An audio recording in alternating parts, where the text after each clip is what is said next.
much for each and every person who has come and viewed every single show. And I want to thank each and every one of you all who are even watching this. And welcome to another session of Reality Bank. I am Johan, and today we have our guest Johan over here. Johan, thank you so much for joining us. Now, due to some technical error, Johan will do join us back again. So today, as this week, we have our National Sports Day coming, and also coincidentally, we have our Olympics 2024 that's happening at the same time again. So I thought, we thought that this would be the best time to talk about the topic of sports. And we have Johan over here who'll be talking about the topic of sports because Johan is a sports player and I am not. So we are doing the reverse over here this time. So Johan will be doing all the talk this time.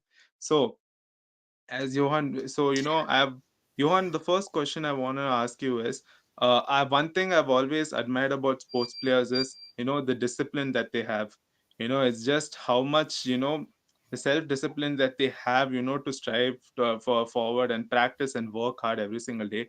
So the first question I want to ask you is, talk about, the ethos, the sportsmanship of, a sports player, the discipline, the self-discipline that they have to follow for themselves and for the integrity of the sports as well. Of course, it does feel very nostalgic being on the other end of the hot seat. Usually, I'm the one who's asking the questions, and now it's entirely reversed. But yeah, coming back to your question, now, Mm, of course, playing any sport, like beat anything, it could be so there's recently a sport called frisbee throw. I'm pretty sure you know about that. So even if you take that sport and go all the way to football, basketball, javelin, athletics, even all these high end sports, every single thing requires discipline. mm, And I'm not talking about normal discipline like you have, like, okay, fine, I go to practice this amount of time, I train this amount of time. No, I am talking about your own discipline, the discipline that comes from yourself, not by your coach telling you, hey, you know what, come 6 a.m. for practice, and you go 8 a.m. and then you come back again in the evening. No, you should be the one who goes there. You should be the one who goes to practice without anyone having to tell you. Like, that entire discipline should be built from within. If, mm, like, it's really crazy that nowadays a lot of people think, like, they can play sports, they can really achieve some high level of competitiveness without having self discipline, without practicing, without having that sportsmanship. And like, it really fascinates me, like, all of these things that used to build athletes in the past have just been ripped away. And the entire connection between sports and athletes, if you take a look at right now, it's literally, it's two different spectrums if you're looking at it. And I'll give you an example. So Usain Bolt, right? Of course, mm, everyone knows who Usain Bolt is. Now, this man, he had to train 4 years. At that point of time, the fastest man on earth was Justin Gatlin. It wasn't Bolt.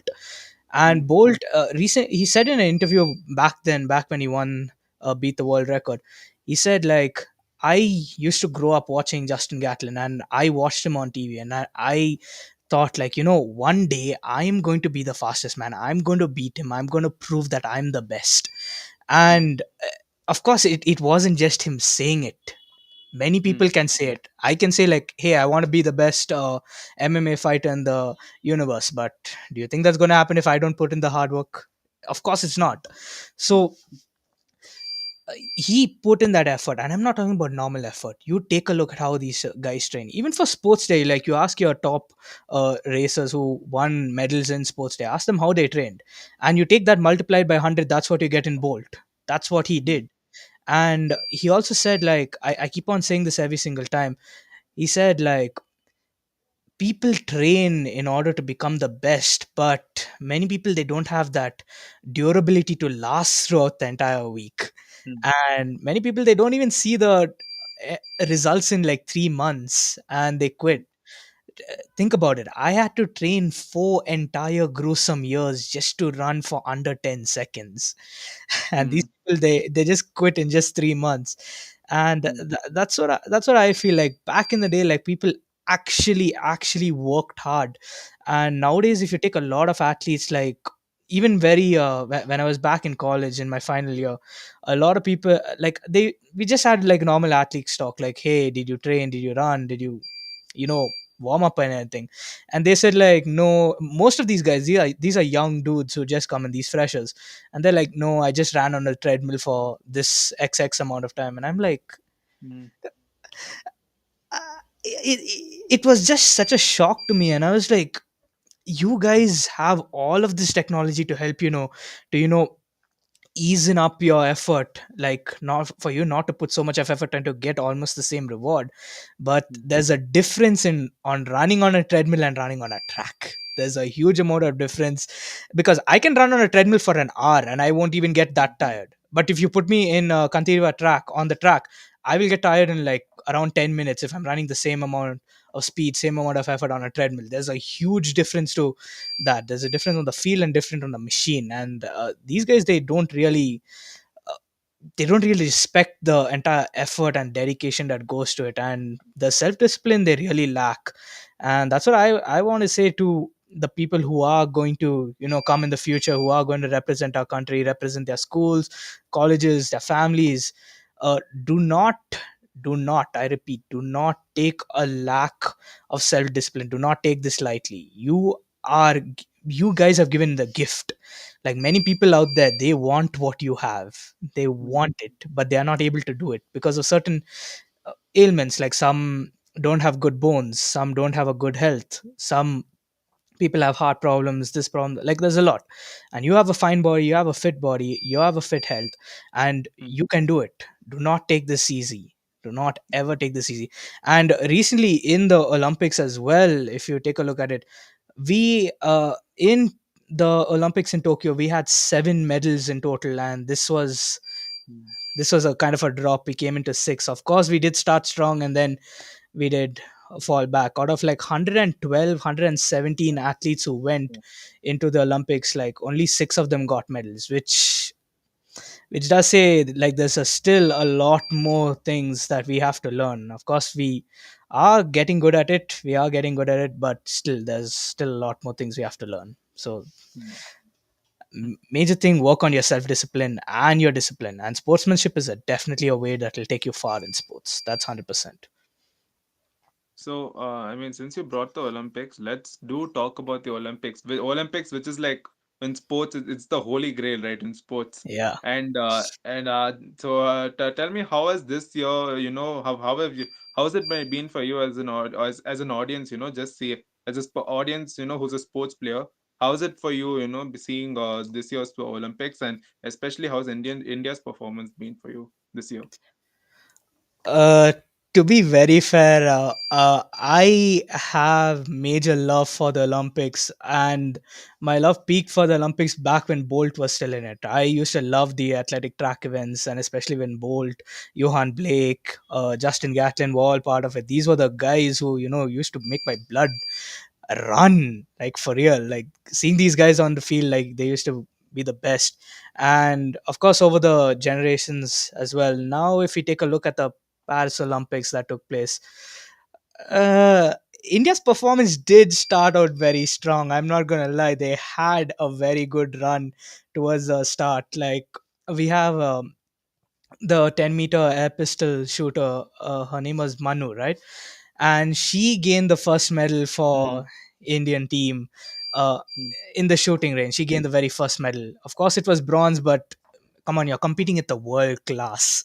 To get a medal in the world class, even to get up to the stage in the world class, is said to be a very, very difficult thing. So, mm, of course, I'm not hating on anyone who has got medals. It's a world class event. People are going to be better than you. And I mean, speaking about that thing that I just said, people are going to be better than you. Take a look at Neeraj Chopra. The yeah. guy back in Tokyo Olympics, he was the best javelin thrower I've ever seen. He Yeah. has shattered records time after time, and this time also he did a very good throw. I think it was his best one out of his entire career at 89 Yeah. point something.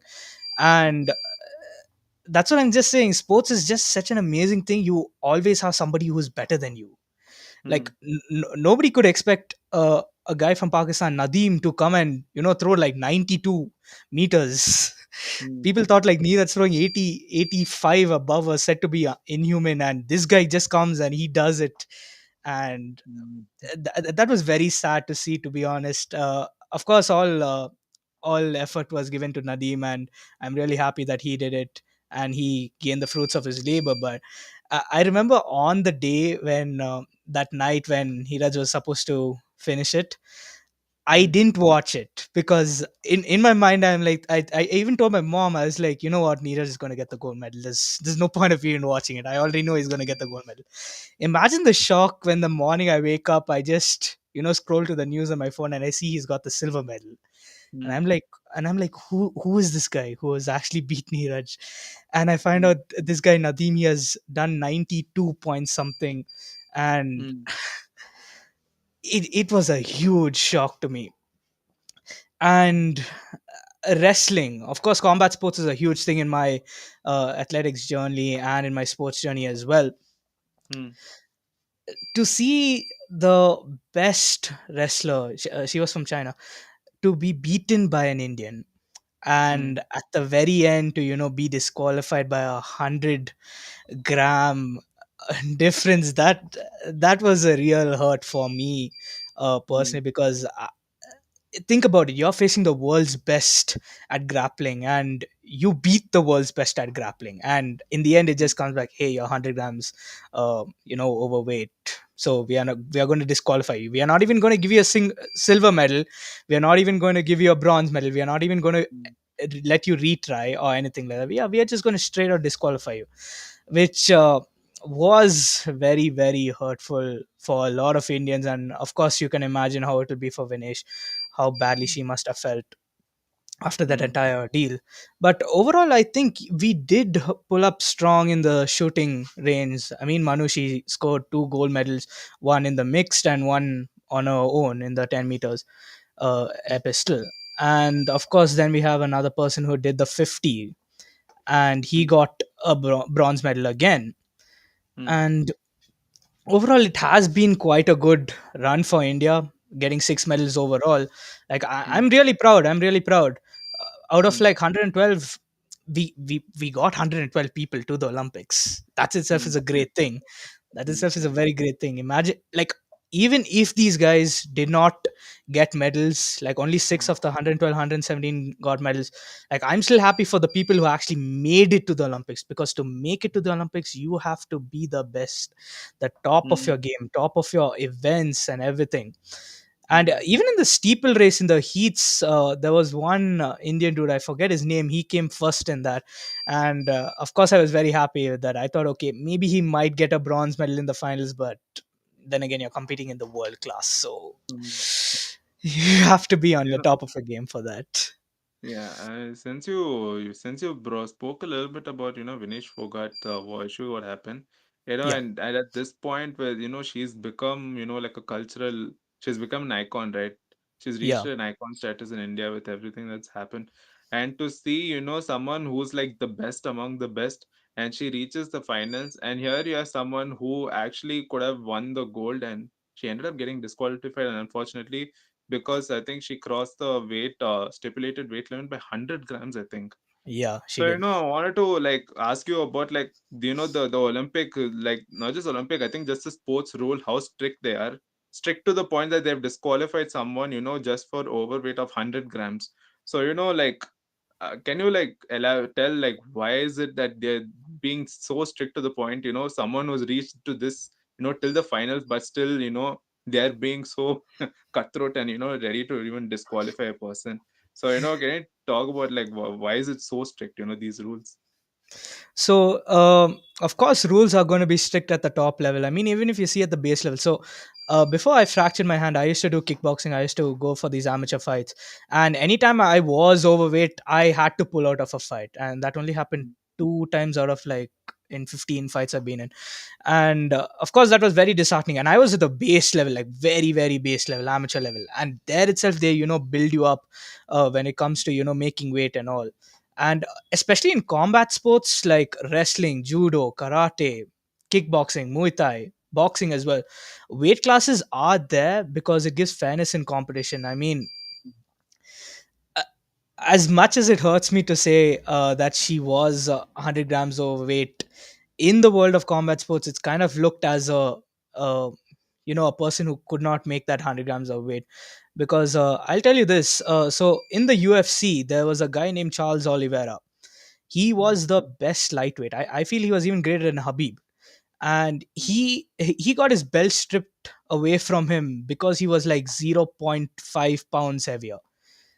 His official weight was supposed to be 155 pounds. He came at mm, 155.5, and they gave him like about an hour or two to cut that half a pound weight, and he still came back. He weighed at 155.2 or something, and that was just 2 pounds higher. And they stripped mm, the belt from him. He was, and even if he won the fight, he won the fight with Justin Gaethje, but he still could not claim the belt. He still could not do it, and they put him as a number one contender, but he did lose the contendership versus Islam later on. But mm, that's what I'm saying. Like in the world of combat sports, it requires a lot more discipline, to be honest, because you're mm, putting your body on the line, you're putting your life on the line, because you do not know whether you'll survive, whether mm, you're going to face life threatening injuries, whether you're going to die. I mean, there have been people who have died, and there have been instances of people dying in the ring, in boxing, kickboxing, Muay Thai as well.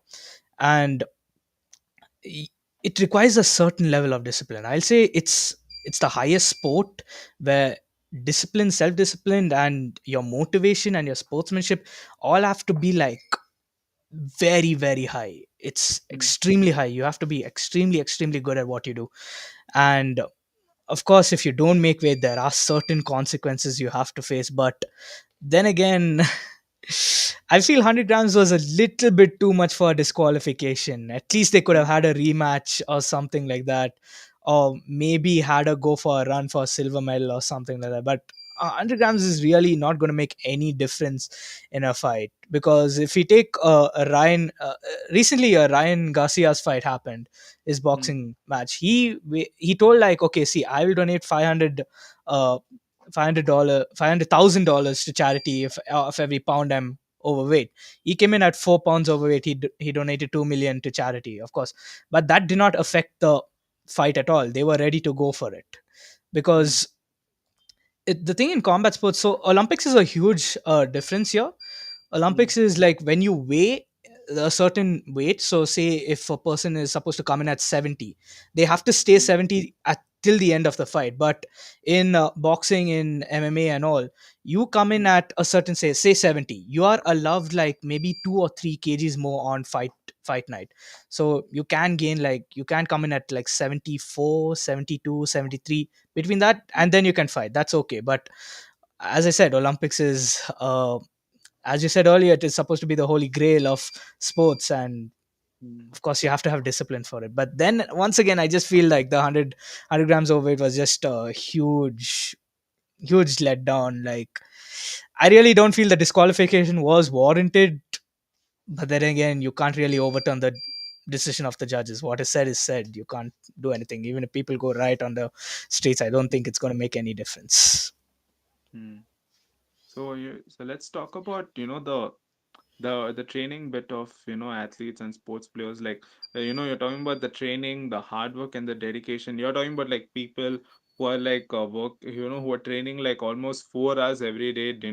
Even like during the college year, like I knew so many of them, like even when they were in college, still they would leave their house at like 4 o'clock for their training. And you're talking about like 3-4 hours of work of training in the morning, and then afterwards evening also they're training.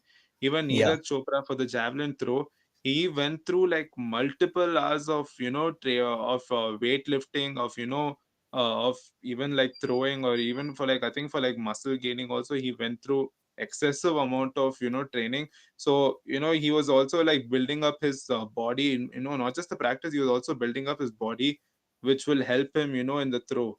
So for something, the javelin throw is not something that people look at it the way they look at basketball, cricket, and yeah, football, right?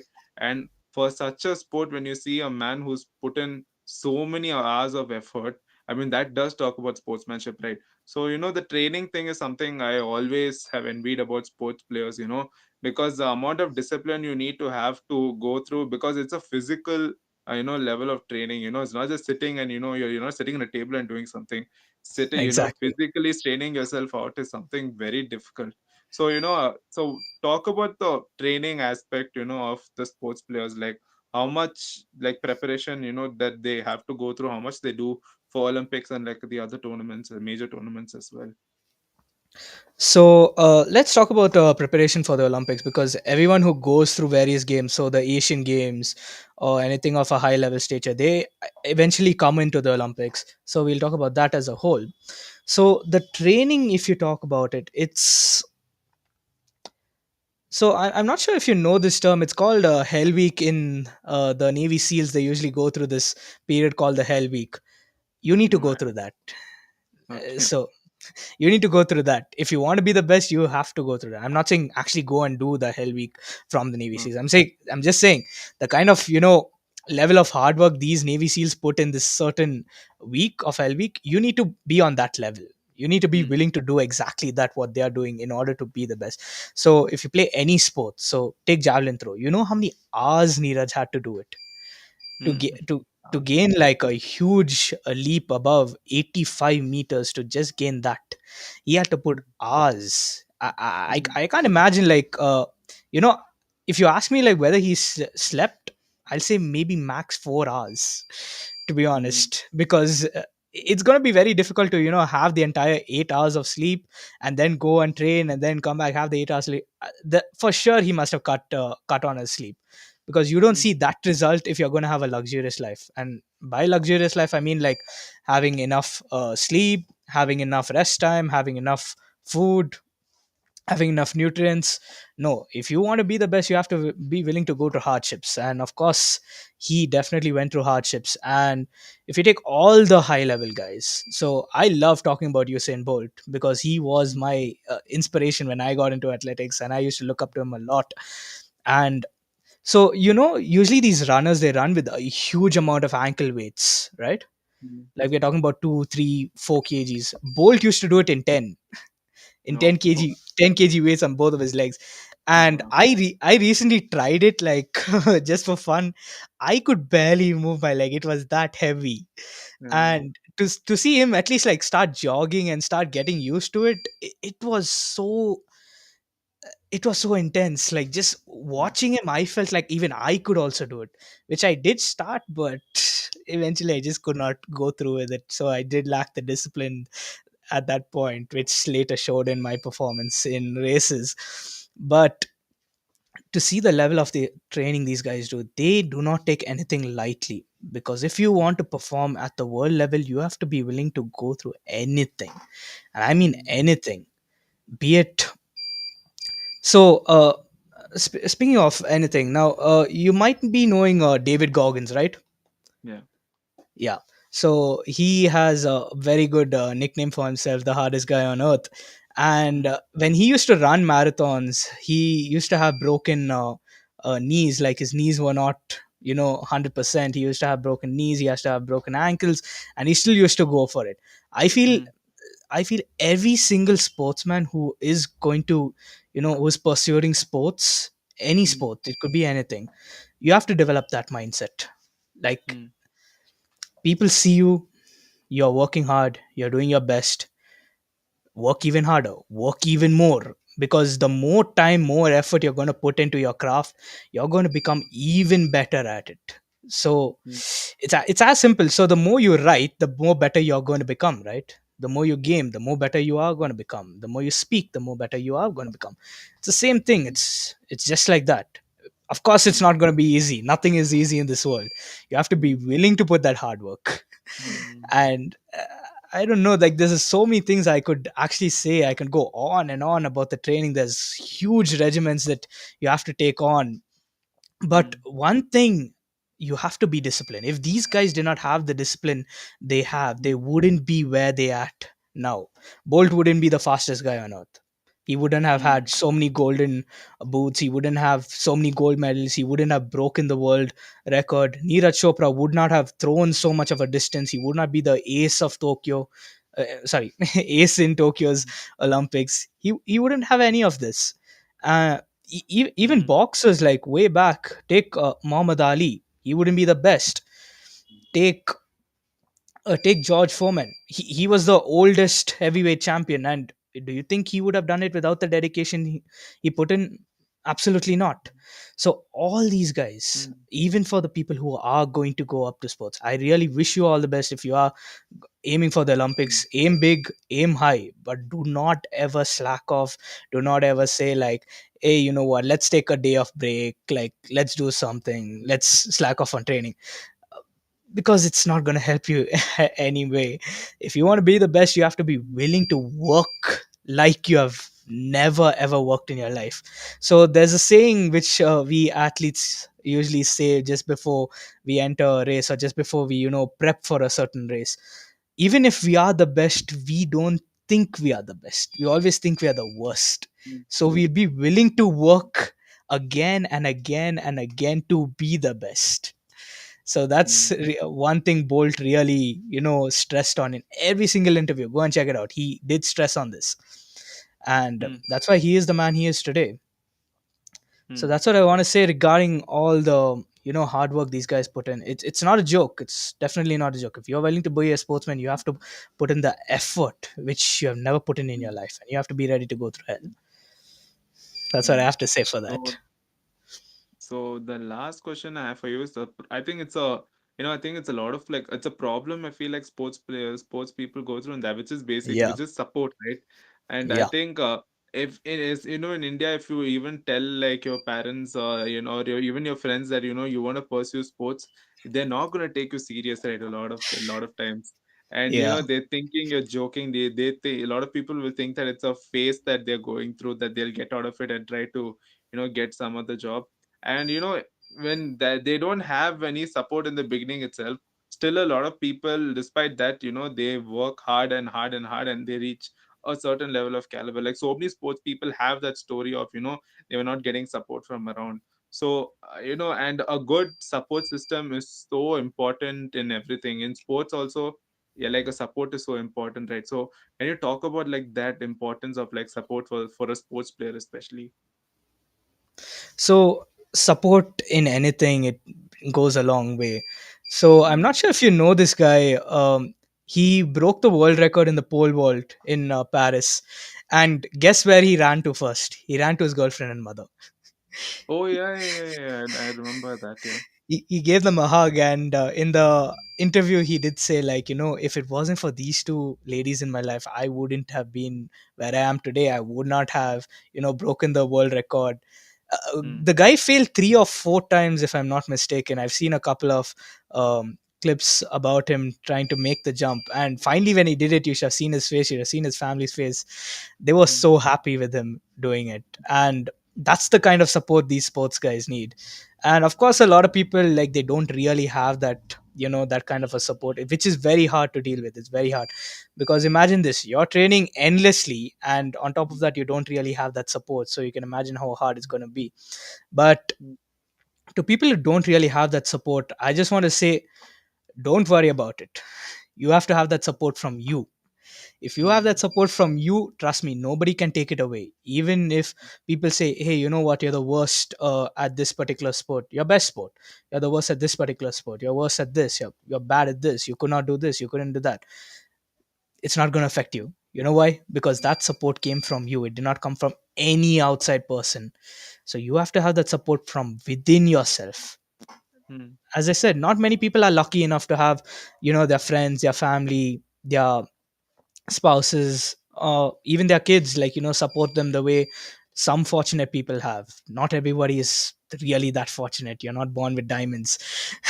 mm, So you just have to, support yourself. That's the main thing. In any, you ask any sports person, like, why did people start supporting them? Like, you think, like, when anybody started, were they really supported so much like as they are supported now? mm, No, they're not. They're not. You I'm going to go back to Usain Bolt. I'm a big fan of the guy. So Mm, when he started, people used to, think he was mad. Like, imagine tying bricks to your leg. Of course, that time he did not have the gear he has now. He tied bricks to his legs and he was jogging. Like, imagine, mm, people were thinking he's mad, and people thought that you can't really do it. He's gonna get hurt. He's gonna break his leg. He's not gonna go to Olympics. He's just, doing it for fun. He's just doing it for, some kind of validation or something. But guess mm, what? He mm, came back 4 years mm, and he got the gold medal and he broke the mm, record. mm, So people will call you crazy. People will call you all sorts of things during this phase. You're not gonna, as I said, you're not gonna have any support like during your starting of a phase. But trust me, mm, you support yourself. You don't give up yourself. Never ever give up on yourself. And years mm, later, when you make it, trust me, the whole world is gonna be your support. mm. The path to the top is going to be very lonely. Remember that. When you go when Mm, you're escalating to the top, it's going to be a very lonely road, but when you're at the top, you'll have everyone there. That's the mm, only one thing I got to say. mm. Okay, thank you. Thank you so much, Johan. This was great. It was great having you on today's live, and it was great. The session was amazing. It was really fun, every single all the answers are really interesting also. So again, thank you so much, Johan, for coming in, and thank you so much, Thank you. viewers, for watching this live. It's been amazing to see each and every person who's been attending our live each and every week. And again, thank you so much for being in our live. If you ever want to get in touch with us, you can definitely get in touch with us at 63642521 and 64. And if you are going to get in touch with us an email, you can definitely do that at info@febaonline.org. Again, thank you so much, everyone, for coming in today. See you all next week. Bye. Thank you.